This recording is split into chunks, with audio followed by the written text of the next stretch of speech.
우리 한번 같이 하겠습니다. 끝날에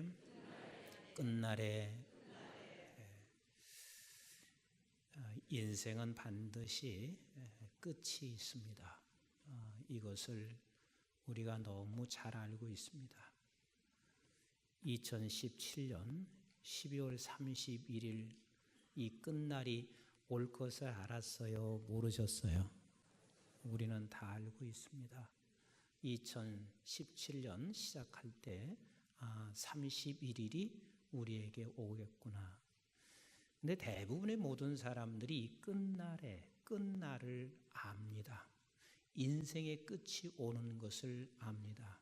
그런데 이 끝날이 온다는 것을 알고 그 끝날을 붙잡고 사는 사람이 있는가 하면, 어떤 사람은 끝날을 분명히 알고 있기는 한데 끝날이 없는 자처럼 사는 사람이 있어요, 없어요? 많이 있습니다. 끝날이 전혀 오지 않는 것처럼 그렇게 오늘을 살아내는 사람들이 대다수이고, 그리고 믿는 백성들조차도 끝날이 있다는 사실을 알고 있지만 끝날이 없는 것처럼 그리 살고 있습니다. 우리는 반드시 끝날이 온다는 것을 알고 있고 끝날이 오는 것을 아는 자답게 이 끝날을 보며 살아갈 수 있어야 그것이 지혜로운 사람이고 그게 어리석지 않은 삶을 사는 사람입니다. 만약에 여러분들에게, 만약이 아니라 분명히 그렇게 주어지겠지만, 내가 내 인생에 1년만 더 산다면, 여러분들은 내 1년 후에는 이 끝날이 온다면 여러분들은 어떻게 사시기로 결단하시겠어요? 1년을 내게 더 주어진 인생이 있다면. 혹자는 이렇게 생각할 수 있습니다. 그래, 나 1년 남은 시간, 지금까지 너무 열심히 일해 왔으니까 1년은 좀 푹 쉬면서 살겠다, 이렇게 생각하는 사람도 없잖아 있을 수 있습니다. 나는 1년 동안 내게 시간이 더 주어진다면, 지금까지 나는 여행 한 번도 못했으니까 1년 내내 여행하면서 내가 살아야지, 이렇게 생각하는 사람도 있습니다. 나는 1년 동안 내게 시간이 주어진다면 나는 내가 먹을 것, 즐길 것 제대로 하지 못하고 살았으니 나는 마음껏 먹고 마음껏 즐기고 살겠다 생각하는 사람이 있습니다. 그런데 그렇게 생각하는 사람이 많을 것 같은데, 사실 미국의 어떤 한 기관에서 조사를 해보니까 그렇지 않았습니다. 정말 내게 주어진 시간이 1년이 있다면 당신들은 어떻게 살겠습니까? 하는 이 답에 두 가지가, 거의 대부분 두 가지로 나왔습니다.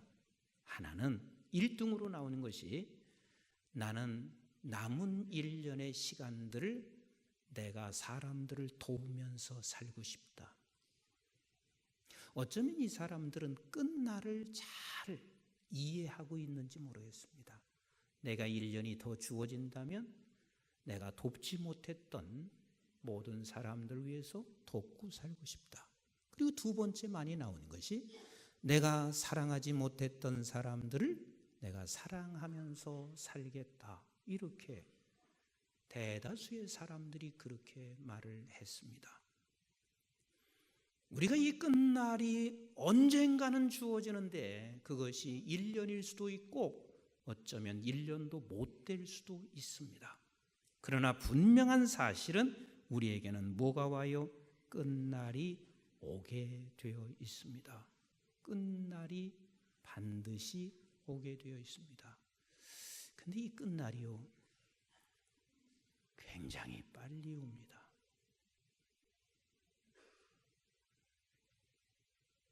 제가 1년을 이렇게 돌이켜 보았습니다. 그런데 바로 어저께 2017년도 1월 1일을 시작하면서 우리 신년 축복 성회를 한 것 같았습니다. 근데 이렇게 빨리 1년이 흘러갔습니다. 어제는 제가 목양실에 있는데 우리 김광식 장로님이 연락이 왔습니다. 목사님, 죄송한데 목사님 방에 잠깐 들어가고 싶어요. 오시라고 그랬어요. 오셔서 장로님이 오셔서 이런 얘기해요. 목사님, 우리 교회 부임하실 때 제가 청빙서 가지고 간 날이 어저께 같은데 벌써 14년이 흘렀습니다. 그리고 저도 장로가 된 지가 어저께 같은데 21년이 이렇게 빨리 지나서 그냥 후딱 지났습니다. 지나고 보니까 이제는 내가 원로 장로로 서면서 그냥 목사님께 이런 은혜를 좀 이야기하고 싶어서 왔습니다. 그렇게 모든 인생이 후딱 지납니다. 아주 빨리 지납니다. 이게 우리의 인생이요. 우리의 인생이요. 그런데 이렇게 빨리 지나가고 있는 우리 인생 속에서 우리는 반드시 이 끝날을 놓치지 않고 살아가는 것이 그게 지혜예요. 이 끝날을 놓치지 않고 우리가 살아가는 것이 어리석지 아니한 삶이란 말이에요. 오늘 본문은 천국에 대한 비유를 말씀하시고 있는 마지막의 비유를 지금 설명하시고 계신데 우리 한번 47절과 48절 말씀을 같이 읽어보도록 하겠습니다. 시작. 또 천국은 마치 바다에 치고 각종 물고기를 모은 그물과 같으니 그물이 가득함에 물가로 끌어내고 앉아서 좋은 것은 어디에 담았어요? 그릇에 담고 못된 것은 어떻게 했어요? 버려졌습니다. 좋은 것은 그릇에 담고 못된 것은 버려졌습니다.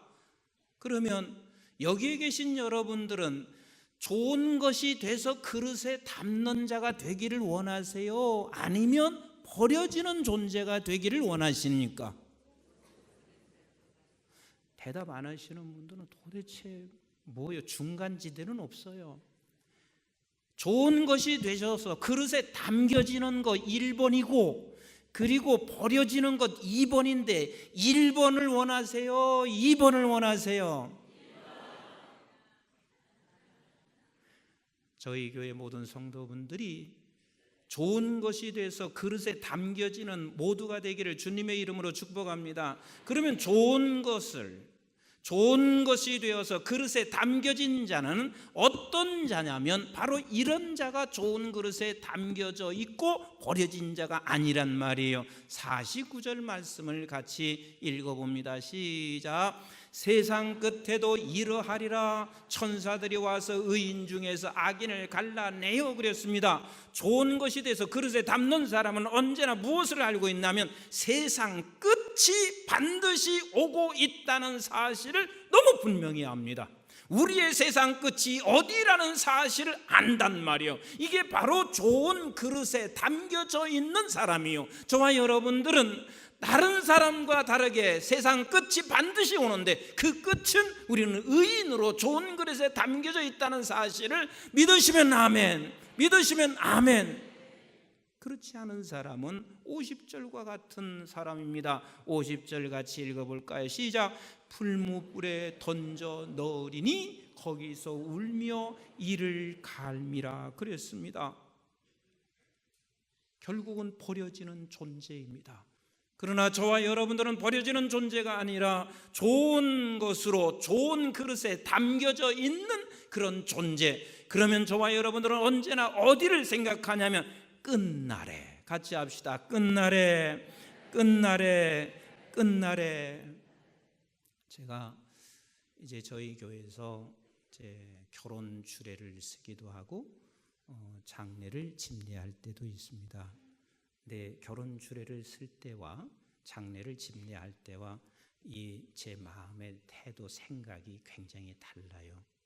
결혼 주례를 쓸 때는 막 그렇게 이제 젊은 부부가 되면서 너무 행복해서 올라오면서 제 아내는 이렇게 항상 축복하고 싶은 거예요. 너희들이 끝날에 지금보다 더 좋았으면 좋겠다. 지금 이렇게 너희들이 행복한데 끝날에도 그렇게 행복했으면 참 좋겠다. 이런 마음이 담임 목사로서 들 수밖에 없어요. 그래서 한편으로는 너무 행복해서 축복하면서도 한편으로는 조금 염려스럽기도 해요. 근데 장례 집례를 가면 저에게는 항상 도전이 됩니다. 바로 이 순간이 내게도 금방 올 수 있는데, 이 순간이 내게도 머지 않았는데, 그러면서 다시 한번 생각하게 돼요. 이 순간이 왔을 때 내가 어떤 모습으로 오늘을 살아왔는지 이것을 다시 한번 정리하고, 그래서 또 다시 정리하고, 그래서 장례 집례를 갈 때마다 항상 제 안에서 다시 정리하는 시간을 갖고 돌아올 때가 한두 번이 아닙니다. 우리는 반드시 끝날이 옵니다. 아멘이신가요? 반드시 끝날이 옵니다.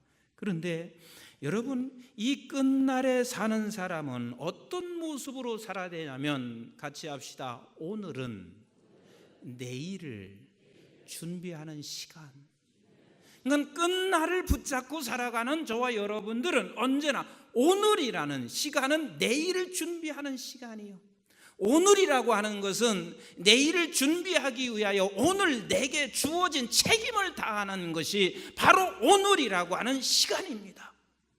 우리 한번 누가복음 이 부분을 너무 아주 자세하게 멋지게 설명하고 있는 성경이 있습니다. 누가복음 16장 19절부터 한번 같이 읽어보도록 하겠습니다. 시작.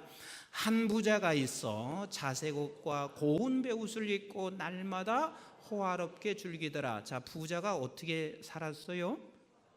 호화롭게 즐기며 살았습니다. 호화롭게 즐기며 살았습니다. 그런데 사실은 이 부자에게 이 끝날을 아는 부자였으면 자기에게 주어진 오늘, 부자면 부자요, 건강이면 건강이요, 명예면 명예를 자기를 위해서만 호화롭게 쓰지를 않습니다. 이 부자는 끝날을 알았으면 그 부자는 반드시 어떻게 살았어야 되냐면 내일을 준비하는, 오늘 주어진 것은 그 책임으로 살았어야만 됐습니다. 그런데 이 부자는 호화스럽게 살았습니다. 자, 20절 또 보세요. 시작. 그런데 나사로라 이름하는 한 거지 헌데 투성이로 그의 대문 앞에 버려진 채 그렸습니다. 이 부자 곁에 누가 있었어요? 부자 곁에 나사로가 있었습니다.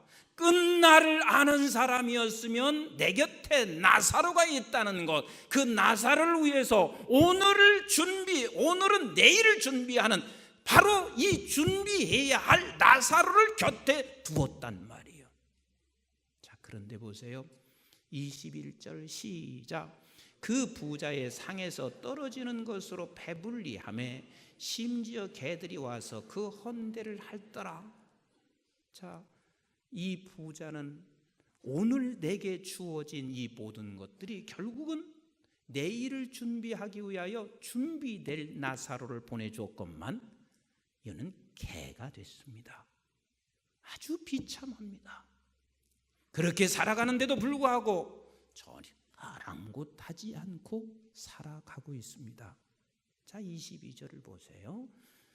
시작. 이에 그 거지가 죽어 천사들에게 받들려 아브라함의 품에 들어가고 부자도 죽어 장세되며, 반드시 모든 사람은 이렇게 끝이 있어요. 그죠? 반드시 끝이 옵니다. 부자도 끝이 와요. 그렇게 호화스럽게 살며 아무리 이 세상의 명예를 다 가지고 있었던 자도 끝이 오고, 그렇게 힘들고 개처럼 살아가고 그렇게 비참하게 살아가고 내 자존심 하나도 남기지 아니하는 비참한 삶 속에 살아가도 그분도 끝이 옵니다. 자, 23절 보세요. 시작. 그가 음부에서 고통 중에 눈을 들어 멀리 아브라함과 그의 품에 있는 나사로를 보고 그랬습니다. 얼마나 지금 전 대비적인 거예요. 이 세상에서는 그가 잘 살았고, 그리고 거지 나사로는 그렇게 못 살았지만, 거기서 이 세상에서 그런 대조적인 삶을 살았지만, 천국에 가서는 완전히 뒤바뀌어져 있는 삶을 살고 있는 것을 이 부자가, 거지 나사로가 아브라함의 품에 안겨 있는 것을 봅니다. 자, 24절 보겠습니다. 시작. 불러 이르되 아버지 아브라함이여, 나를 긍휼히 여기사 나사로를 보내어 그 손가락 끝에 물을 찍어 내 혀를 서늘하게 하소서. 내가 이 불꽃 가운데서 괴로워하나이다 그랬습니다. 이 나사로가 잠시 당했던 그 아픔과 비교할 수 없는, 이 물 한 방울도 먹을 수 없는 처지가, 그리고 이것은 끝이 있어요 없어요? 없어요. 이 끝은 영원한 끝이란 말이에요. 세상에서만 우리에게 주어진 끝이 있는 것이고, 이 세상의 끝날이 오면 그 다음에는 영원히 갈 수 있는 것. 그래서 우리에게는 다시는 기회도 없고, 다시는 우리가 아무리 후회해도 그걸 바꿀 수도 없는 그 상황으로 반드시 가게 되어져 있습니다. 25절 읽어보실까요? 시작. 아브라함이 이르되 너는 살았을 때에 좋은 것을 받았고 나사로는 고난을 받았으니 이것을 기억하라. 이제 그는 여기서 위로를 받고 너는 괴로움을 받느니라. 우리가 자칫 잘못하면 이렇게 우리는 생각할 수 있어요. 아, 부자로 살면 결국은 이 끝날이 이렇고, 가난하게 사는 사람은 이 끝날이 저렇게 좋은가? 절대 그게 아닙니다. 여기서 지금 말씀하시고자 하는 것은 무슨 이야기를 지금 하시고 싶어 하냐면, 너희들에게 오늘이라는 시간을 준 것은, 오늘이라는 시간을 준 것은 끝날에 있을 내일을 준비하기 위하여 오늘의 시간을 준 것을 잊지 않기를 원하시는 우리 하나님이세요. 우리에게 재물을 주었습니까? 우리에게 건강을 주셨나요? 우리에게 어떤 지위를 주셨나요? 우리가 어떤 것에 맡겨진 일이 있다면 그 모든 것을 가지고 우리는 끝날에 오늘 내일을 준비하기 위하여 오늘 주어져 있는 거라는 사실을 놓치지 않아야 하는데, 사실은 이 부자에게 주어진 것은 바로 내일을 준비하기 위하여, 그 내일이라는 사람은 너를 준비하기 위하여 거지 나사로를 너에게 두었다면, 너는 지금까지 내일을 준비하면서 산 것이 아니라 네가 호화롭게만 살았잖아. 너 호화롭게만 살았잖아. 너에게 주어진 시간, 너는 너를 위해서만 살았잖아. 너에게 주어진 물질, 너를 위해서만 네가 살아왔잖아. 이게 얼마나 큰 비극인지 모릅니다. 이것을 에베소 5장은 이렇게 설명하고 있습니다. 에베소 5장 15절을 보세요. 시작. 그런즉 너희가 어떻게 행할지를 자세히 주의하여 지혜 없는 자 같이 하지 말고 오직 지혜 있는 자 같이 하여 세월을 아끼라. 때가 악하니라. 여기서 세월을 아끼라는 게 뭐예요? 너에게 주어진 오늘이라는 시간은 내일을 위하여 준비하고 그것을 위해서 책임을 지는 것이 바로 세월을 아끼고 사는 사람인데, 너에게 주어진 것을, 시간이나 물질이나 이 모든 것들에 대하여 내일을 준비하지 않고 너를 위해서 살았다면 세월을 아낀 거요, 안 아낀 거요? 아끼지 않은 사람이에요. 바로 이런 사람인 거예요. 17절 보시겠습니다. 시작. 그러므로 어리석은 자가 되지 말고 오직 주의 뜻이 무엇인가 이해하라. 어리석은 사람이요. 그 어리석은 사람이 어떤 사람이요? 18절 시작. 술 취하지 말라. 이는 방탕한 것이니 그랬습니다. 술 취하지 말라. 이는 방탕한 것이니, 네게 주어진 오늘이라고 하는 이 시간들을 너는 허비하고 사는 것이 아니냐. 네게 주어진 오늘이라고 하는 이 물질을 너는 너를 위해서만 산 거 아니냐, 허비하면서 산 것이 아니냐라고 지금 말씀하시고 있어요. 그래서 오직, 시작, 오직 성령으로 충만함을 받으라. 성령이 충만한 자, 오늘이라고 하는 이 시간을 결단코 허비하거나 방탕하지 않습니다. 이 거지 나사로와 그리고 이 부자와 다른 점이 그거입니다. 우리에게는 작은 것이든 큰 것이든 하나님께서 우리에게 오늘이라는 시간을 지금 다 가지고 계세요. 여기서 지금 예배하는 여러분들은 전부 다 오늘이라는 시간이 있어요, 없어요? 여기 계신 여러분들은 전부 다 오늘이라는 시간을 다 가지고 계십니다. 이 오늘이라는 시간은 내일을 준비하는 시간으로 우리에게 주신 것입니다. 그래서 오늘이라는 시간을 내일을 준비하는 사람은 이 세 가지를 여러분 놓치지 않으셔야 합니다.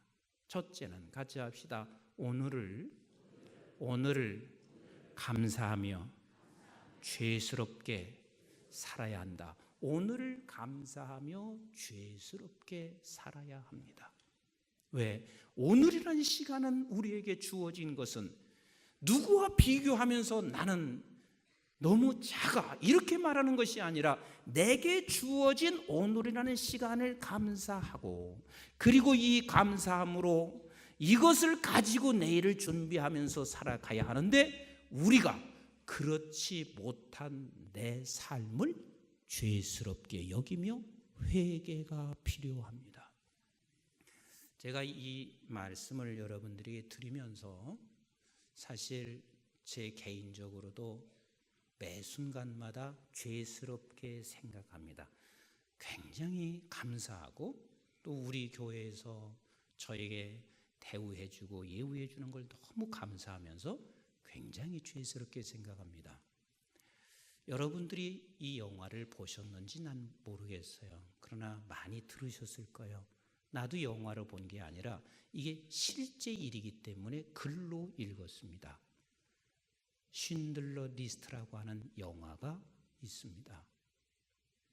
근데 이건 실제 있는 일을 글로 이미 나온 것이고 그것을 영화로 제작이 된 것입니다. 독일이 2차 전쟁을 일으켜서 수많은 유대인들에게 노동 착취를 하고, 그리고 유대인들을 거의 짐승과 같이 여기고 그냥 사람을 마구잡이 죽여가고 있습니다. 근데 쉰들러라는 사람은 본래 체코 사람인데 이 사람이 나치 당에 거기에 헌신을 합니다. 그래서 이 사람이 체코 사람인데 나치 당에 헌신하면서 이 사람이 폴란드에 가서 유대인들, 싼 노동자들, 유대인들을 데리고 공장을 경영하고 있습니다. 그래서 싼 노동자를 데리고 하다 보니까 많은 재물을 얻으면 이 재물을 가지고 그냥 또 위에 있는 사람들, 또 나치 지도부에 언제나 헌납을 하면서 그렇게 살아왔습니다. 그런데 시간이 흘러가면서 유대인들이 마구 죽어가고 있는 그 모습을 바라보며 이렇게 생명의 존엄성이 무너지는 그 생명의 존엄함을 이 사람이 깨닫기 시작합니다.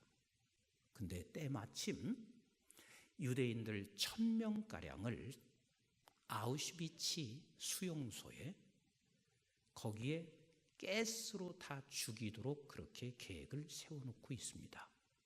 그때 이 쉰들러라는 사람이 이렇게 생명이 귀중한 생명이 죽어서 되겠나? 그래서 아우슈비츠 소장을 찾아갑니다. 자기가 돈을 가지고 있기 때문에 소장 괴트라고 하는 사람을 찾아가서 자기가 많은 돈을 그에게 줍니다. 그리고 그에게 이렇게 말을 합니다. 지금 이 나라가 전쟁 속에 있는데 지금 탄피를 만들어야 된다.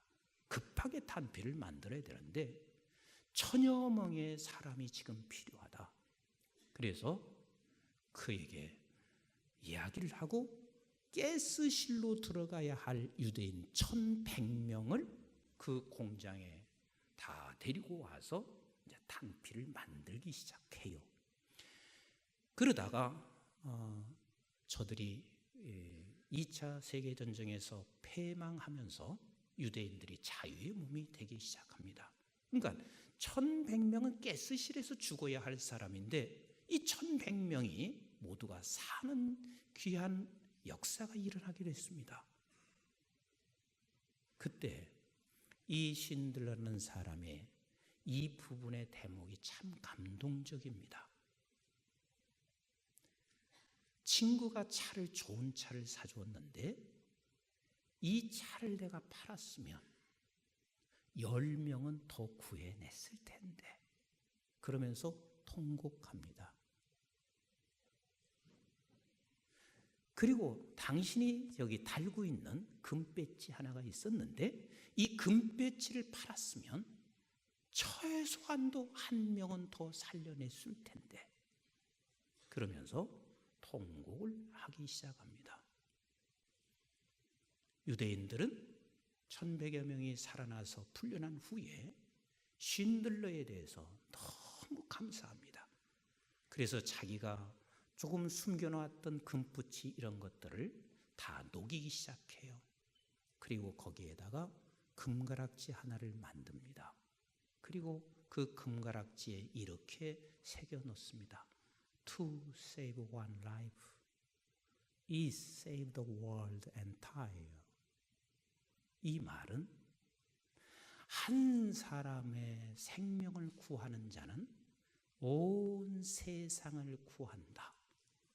한 사람의 생명을 구하는 자는 온 세상을 구한다. 그래서 그 금가락지를 그에게 끼워주고 있습니다. 저는 사실 이 글을 접하기도 하고 또 많은 분들이 전도할 때 이 말씀을 간증으로도 얘기하고 하는데 그게 제 가슴에도 늘 있어요. 늘 있어요. 그러니까 죄스러운 거예요. 반드시 내게 끝날이 올 텐데 나는 정말 그렇게 못하고 있는 내가 죄스러운 거예요. 그 죄스러우면서도 나 또한 내가 또 감사한 부분이 있어요. 내가 끝날이 있다는 것, 끝날을 생각하지 않는다면 전혀 죄스럽지도 않습니다. 순간순간마다 아직도 나는 풍요롭게 살고 있는 것에 대한 감사와, 그리고 한편으로는 내가 오늘 주어진 이 많은 시간들, 오늘 주어진 많은 여건들을, 이것을 내일을 준비하기 위하여 다 하지 못하고 있는 내 자신에 대한 죄스러움이 있습니다. 우리 주님께서는 이 세상에 오셔서 우리 주님은 이 끝날에 생각하시면서 우리 주님이 당신의 목숨 피 한 방울도 남기지 아니하시면서 그 끝날을 위해서 준비하고 살아오셨던 우리 주님, 그러면 우리 또한 조금씩 한 번에 다 어떻게 가겠어요? 근데 조금씩이라도 우리는 발을 내딛는 것이, 그것이 우리가 가야 할 길 아니겠어요? 전 목회하면서 참 우리 성도님들 때문에 제가 감사하면서도 또 우리 성도님들 때문에 제가 늘 죄스럽게 생각할 때가 많습니다. 은퇴하신 권사님들 용돈 받아요. 국가에서 주고 있는 그 몇 푼의 용돈을 받으셔서 그걸 챙겨가지고 목사님 선교하시라고 가지고 오고, 또 어떤 때는 말씀을 듣고 난 후에 그곳에 꼭 돕고 싶어서 돈을 가지고 오면서 목사님 그곳에 흘러 좀 보내세요. 이 이야기를 들을 때면은요, 얼마나 감사한지 모르는데 나는 또 죄스러울 때가 참 많습니다. 이렇게 우리 교회도 그렇게 귀한 분들이 한두 분이 아니세요. 오늘이라고 하는 주어진 시간을 내일을 준비하며 살아가는 그 아름다운 손길들이 계셔서 얼마나 그게 감사한지 모르고, 또 한편으로는 그렇게 나에게 모든 것을 주었는데 아직도 나는 예수 그리스도와 같이 되지 못하고, 그리고 우리 그런 은퇴하셔서 받은 걸 가지고 그렇게 드리고 있는 그런 분들과 같이 못하고 있는 내 자신이 부끄럽고 죄스러울 때가 참 많습니다. 지금도 그렇습니다. 그런데 우리는 반드시 오늘이란 주어진 시간을 감사하며 회개하는 마음이 늘 있으시는 것은 그게 은혜요 축복이라는 사실을 놓치지 마셔야 합니다. 이스라엘 백성들이 오늘이란 주어진 시간을 원망하면서 불평하면서 살아왔습니다. 왜 원망하며 왜 불평합니까? 부자가 됐기 때문에 그렇습니다. 무슨 광야에서 사는 사람이 부자냐고요? 이 부자라는 것은 자기만을 위해서 호환스럽게 생각하고 있는 사람이 부자인 거예요. 내가 지금 물질이 있든 없든 간에 자기만을 생각하고 있으면 그는 부자요. 이 부자는 자기만을 생각하며 호환스럽게 살아왔던 이 부자, 그는 아무리 호화스럽고 아무리 많은 것이 주어져도 그에게는 원망과 불평밖에 없습니다. 그러나 우리에게는 오늘 주어진 거 같이 합시다. 감사하라, 감사하라, 죄스러워해라. 감사하면서 죄스러워하는 거. 우리 한번 요한복음 10장 10절 말씀을 같이 한번 보도록 하겠습니다. 시작. 도둑이 오는 것은 도둑질하고 죽이고 멸망시키려는 것뿐이요, 내가 온 것은 우리가 이 세상에 보내진 것은 우리 주님과 같이 도둑이 아닌 저와 여러분들은 반드시 시작. 양으로 생명을 얻게 하고 더 풍성히 얻게 하려는 것이니라. 내게 주어진 시간, 내게 주어진 물질, 내게 주어진 건강, 이 모든 것은 모든 사람들에게 생명을 얻게 하기 위하여 우리에게 주어진 오늘이라. 이 오늘을, 이것을 알고 살아가는 사람이 바로 내일을 준비하는 사람이고 오늘을 책임 있게 살아가는 사람입니다. 두 번째입니다. 같이 합시다. 기도한다. 기도한다. 무슨 기도를 하냐면 여전히 나 자신을 생각하고 있는 나 자신, 그런데 내 힘으로는 도저히 신들러같이 내가 할 수도 없고 내 힘으로는 내가 예수님처럼 할 수 없어요. 그래서 하나님 앞에 하나님이여 나를 불쌍히 여겨 주시옵소서. 내가 좀 내일을 준비하는 일에 나 자신을 좀 내던지며 내 것을 좀 쓸 수 있게 하여 주세요. 그런데 안 된단 말이에요. 그게 안 된다고요. 그 안 되는 나 자신을 바라보며 하나님 그리 좀 될 수 있도록 나 좀 도와주시옵소서. 이 기도의 자리로 우리는 나갈 수밖에 없습니다. 여러분들은 좋은 그릇에 담겨져 있는 사람입니다. 그러면 우리는 반드시 내일을 준비하는 오늘이 되어야 합니다. 그런데 안 돼요. 내 쓸 것이 먼저이며 내가 생각해야 할 것들, 내가 지금 들어가야 할 것들이 먼저인 우리는 그게 쉽지 않습니다. 하나님의 도우심이 없이는 불가능한 일입니다. 하나님 앞에 기도하십시다.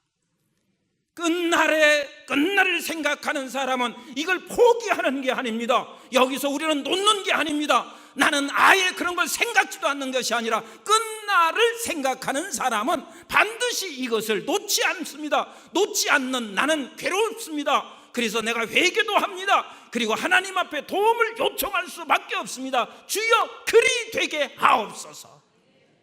그리고 마지막 세 번째, 같이 합시다. 내년에 조금만 더 발을 내딛자. 나는 여러분들에게 나도 못하는 것을 여러분들에게 그렇게 강요 못합니다. 나도 못하는 것을. 그러나 우리 2018년도 끝이 지금 가까우고 있습니다.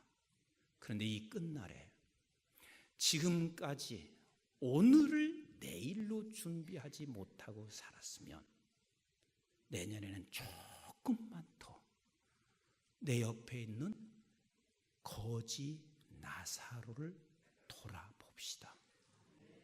아멘이신가요? 몽땅 드리라고 나도 못해요. 왜? 나도 못하니까. 그러나 조금만 더 내 곁에 거지 나사로, 그것은 내일을 준비하는 오늘입니다. 우리 교회가 2018년도 내일을 준비하는 오늘이 되시는, 조금만 더 발을 내딛는 우리 교회의 모든 성도들 되시기를 주님의 이름으로 축복합니다. 기도하겠습니다.